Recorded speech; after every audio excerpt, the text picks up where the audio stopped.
Rhapsodie des réalités, jeudi 19 mars 2026, par notre homme de Dieu, le pasteur Chris Oyakhilome. Le thème pour aujourd'hui, porteur de vie, rayonnant, lumineux et divin. Écriture du jour, 1 Corinthiens 15, verset 45. Il est écrit, le premier homme, Adam, devint une âme vivante. Le dernier Adam est devenu un esprit vivifiant. Lorsque vous êtes né de nouveau, un changement réel et profond s'est opéré dans votre esprit. Il ne s'agit pas simplement d'une amélioration de votre mentalité ou d'un changement de manière de penser. Non, vous avez véritablement été recréé par le Saint-Esprit.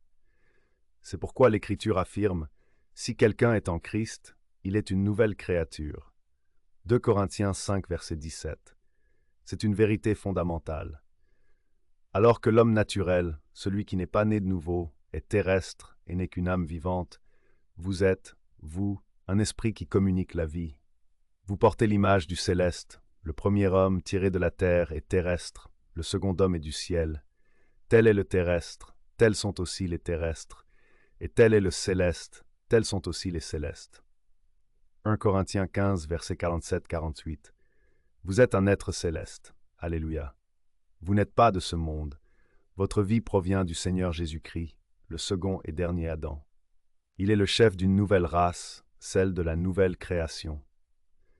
Votre nature est d'un ordre totalement différent de celle de l'homme naturel.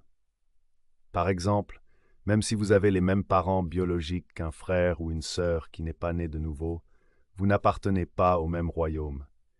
Extérieurement, vous pouvez vous ressembler, mais spirituellement, tout vous distingue. Celui qui n'est pas né de nouveau est appelé ténèbres, tandis que vous êtes appelé lumière. Lui reçoit la lumière, mais vous la rayonnez. Vous êtes une source de lumière, car vous êtes la lumière du monde, tout comme le Seigneur Jésus est la véritable lumière. Jean 1, verset 9. Et la Bible déclare, « Tel il est, tel nous sommes aussi dans ce monde. » Jean 4, verset 17. Vivez avec la pleine conscience de votre origine divine et de votre identité en Christ. Vous êtes un porteur de vie, rayonnant, lumineux et divin. Marchez dans cette réalité. Répétons ensemble cette confession. Je suis une nouvelle créature en Jésus-Christ. Je ne suis pas de ce monde. La vie de Dieu est en moi. Je suis rempli de grâce et de vérité.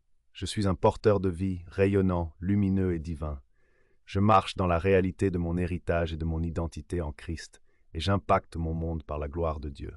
Amen. Maintenant, j'invite toute personne qui nous écoute et qui n'a pas encore accepté le Seigneur Jésus comme son sauveur personnel à répéter après moi cette prière de salut. Ô Seigneur Dieu, je crois de tout mon cœur en Jésus-Christ, le Fils du Dieu vivant. Je crois qu'il est mort pour moi et que Dieu l'a ressuscité d'entre les morts. Je crois qu'il est vivant aujourd'hui. Je confesse de ma bouche que Jésus-Christ est le Seigneur de ma vie dès ce jour. Par lui et en son nom, j'ai la vie éternelle. Je suis né de nouveau. Merci Seigneur d'avoir sauvé mon âme. Je suis maintenant un enfant de Dieu.